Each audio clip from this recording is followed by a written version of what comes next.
السلام عليكم أعزائي وأهلا وسهلا فيكم مع وصفة اليوم رح أحضر وصفة الفريكة مع لحم الدجاج بطريقة كتير ذكية وشهية. أعزائي أول شيء إذا عم تشوفوني لأول مرة بيسعدني إنكم تشتركوا بالقناة وتفعلوا الجرس حتى يوصلكم إشعار بكل فيديو جديد أنا بنزله. وإذا عجبكم فيديو اليوم بتمنى تدعموني بلايك وتشاركوا الفيديو إذا حبيتوا. إذا اليوم رح أحضر الفريكة مع لحم الدجاج، فينا نستخدم الأفخاذ لوحدهم أو صدر الدجاج لوحده أو حتى دجاجة كاملة. الدجاجة قطعتها أنا وفينا ننقعها أول شي بعد ما نغسلها بمي وشوية خل أو حتى خل وشوية حامض كمان أو خل وملح اللي بدكم إياه، المهم نتأكد من نظافتها. نضيف كمية كافية من المي، يعني مي عادية باردة، تكون تقريبا شي لتر ونص للترين، لأنه المي نفسها المرق تبع الدجاج رح نطبخ الفريكة فيه. أول شي ما بضيف لا ملح ولا الباقة العطرية، بترك المي حتى تغلي وتتشكل الزفرة أو الريم على سطح المرق وبقشه كلياته، كل هاي الزفرة اللي بتتشكل منشيلها. وبعدين بنكون حضرنا الباقة العطرية كمان، أنا بغسلها بمصفاية الباقة العطرية، أحيانا ورق الغار وهدول القصص بيكون عليهم شوية غبرة، فأنا عندي شي 4-5 وراق غار، شي عودين قرفة، كم حبة هيل، شوي من أعواد القرنفل، كمان حب فلفل أسود حب،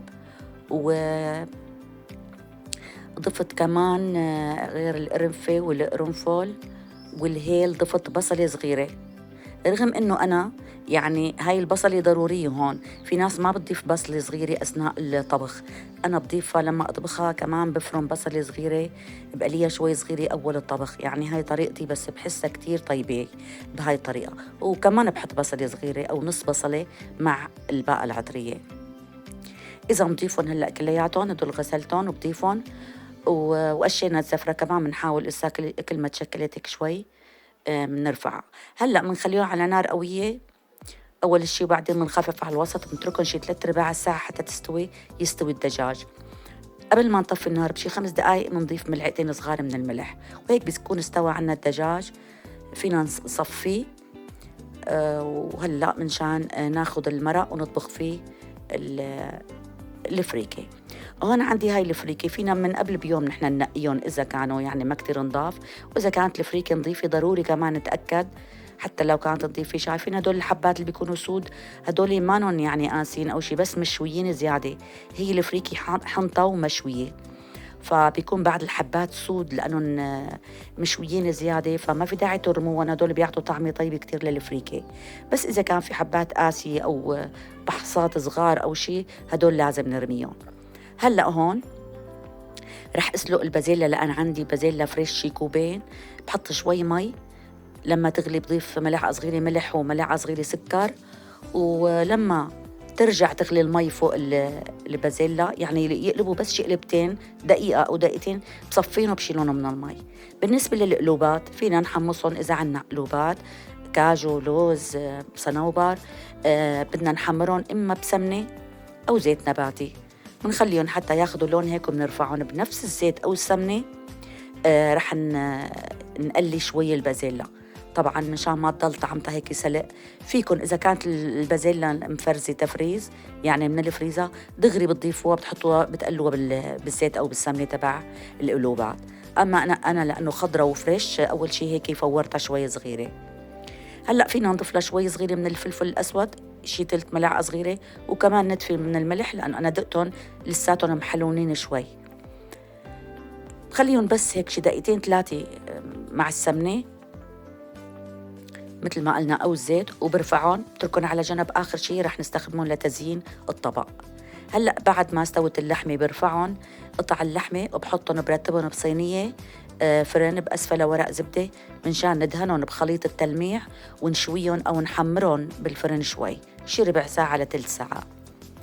وهاي المرق نفسه رح نطبخ الفريكة فيه. المرق ضروري يكون شوي كتير تبع الدجاج. هلا عم صفيه مثل ما قلت لكم، اول شي الفريكه بتاخد مي اكتر من الرز ومن البرغل، فنحن لذلك بنكتر شوي كميه المي تبع الدجاج. بنفس الطنجره من دون ما نجليها، لان صفيتهم بوعاء تاني، حطيت ملعقتين من السمنه، مانن معرمين كتير، ملعقتين عاديات سمنه حيوانيه، وفيكم تطبخوها بالزيت النباتي، بس بصراحة بالسمنة أطيب بكتير. وهلأ رميت البصل، يعني حطيت بصل صغيرة مفرومة ناعم. بهالوقت شايفين يعني بهالوقت والبصل اللي على النار، أنا رحت أغسل بمصفاي على مرحلتين، أغسل الفريكة بحطهم تحت الحنفية بالمصفاي، وشي نص دقيقة بس هيك بفركها شوي صغيرة بإيدي مشان نتخلص من الغبرة، لأنه بيكون فيها غبرة منيح أثناء شوي الفريكة لما يحضروها. فأنا برأيي حرام إنه نطبخها من دون غسيل ولو شيء بسيط. صفيتها مثل ما شفتوا دغري بالمصفاية وحطيتها فوق البصلة، ضفت نص ملعقة صغيرة من كل من فلفل أسود، 7 بهارات، كزبرة، ونتفة صغيرة من الكاري، يعني شتلت ملعقة صغيرة. هدول البهارات، الخليط من هدول البهارات بيعطوا طعمة كتير ذكية. يعني مثل ما شفتوا كمية قليلة من الكاري وكمية قليلة من الكزبرة ونص ملعقة صغيرة فلفل أسود والسبع بهارات. ضفت كل المي تبع المرق الدجاج، حسيتها منيحة لهلا فوق مستوى. أنا ما بعيرها، هي تقريبا كل كوب فريك بياخد شي كوبين من المرق أو من المي، بس أنا ما بعيرهم. فوق مستوى الفريك بدهم شي 3 سنت تقريبا، 2 سنت أو حتى 3 سنت. بخليهم على نار وسط أول شي، أول ربع ساعة أو 3 ساعة. بعد مرور 3 ساعة بخفف النار على تحت الوسط، يعني بين أضعف شي وبين الوسط. بالنسبة لخليط التلميع تبع الدجاج، ملعقتين لبن رائب أو زبادي، ملعقة صغيرة من دبس البندورة، وضفت كمان ملعقة صغيرة من ملون الزعفران بيعطي نكهة ولون حلو، وملعقة زيت نباتي أو ملعقتين حسب كمية الدجاج أو اللحمة. بخلطهم مع بعض وبدهن قطع الدجاج فيهم وبدخلهم اشويهم تحت الشواي بالفرن شي ربع ساعة أو 3 ساعة. اللبن بيعطي طراوة للحمة، يعني ما بيخليها تقسى وتنشف، وكمان دبس البندورة نفس الشي، ملون الزعفران بيعطي لون حلو وطعمة حلوة. إذا هلأ بشويهم تحت الشواي شي ربع ساعة بياخدوا لون، وبهالوقت بتكون استوت الفريكة. إذا حسيتوا الفريكة بنكشف عليها، هلأ تقريبا لسه بدها فيها شوي صغيرة مي، أنا حسيت إنه لسه بدها شوية مي، يعني لازمة لسه ربع ساعة على نار خفيفة. لذلك بنسخن مي وما بنضيف مي باردة، يعني شي فنجان قهوة أو شي نص كوب مي سخنة بضيف لها وبخليها على نار خفيفة، بتركها لسه ربع ساعة. لأنه هيك مندوقة نحن، إذا حسينا لسه شوي بدها يعني فيها قرطة بسيطة ما بيأثر أبدا، بتضيفوا مي عادية سخنة وبتخففوا النار وبتركوها ربع ساعة، وهيك بتكون صارت جاهزة ومستوية. بهالوقت بنحضر الخيار بلبن، ببرش 3 4 خيارات غسلناهم كتير منيح، وكمان بنبرش سنتين توم فوقهم، ومنضيف لهم كيلو لبن رائب أو زبادي.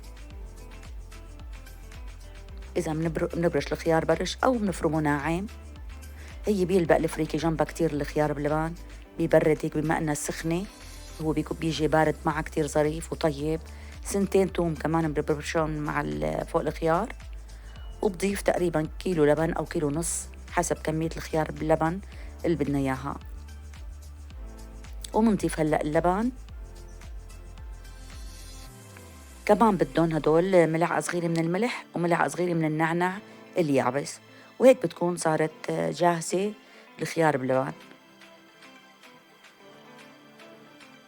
هلأ الفريكة بتكون صارت جاهزة، بدنا نسكبها بصينية التقديم. شايفين لكم انه يعني بيقولوا الفريكة ما بتفلفل مثل الرز، بس شوفوا يعني حباتها كتير هيك مفرفدة كلها، ما أنا معجنة على بعضها أبدا، يعني بقصد مو مخبصة. إذا هلأ بنفضيها بالصينية، شايفين كتير قوامها مرتب ومستوية، ما فيها قرطة أبدا أبدا. بتاخد وقت، يعني مو مثل الرز والبرغل، بتاخد تقريبا بين 3 4 ساعة، أحيانا لحتى ساعة إذا النار خفيفة. بوزع البازيلا اللي حضرناها بالأول على السطح، وبجيب كمان اللوز اللي حمرناه، وبجيب قطع اللحمة اللي حمرناهم بالفرن كمان بوزعهم على السطح. وهيك بتكون وصفتنا صارت جاهزة. مثل ما شفتوا مانا صعبة أبدا أبدا، تعتبر أكلة شهية بشكل، أكلة عزومة يعني عزائم، أكلة مناسبات، كمان بأيام العطل. وعلى فكرة مانا صعبة أبدا أبدا، شهية بشكل ومغذية بشكل، وأكلة تعتبر من أفخم الأكلات.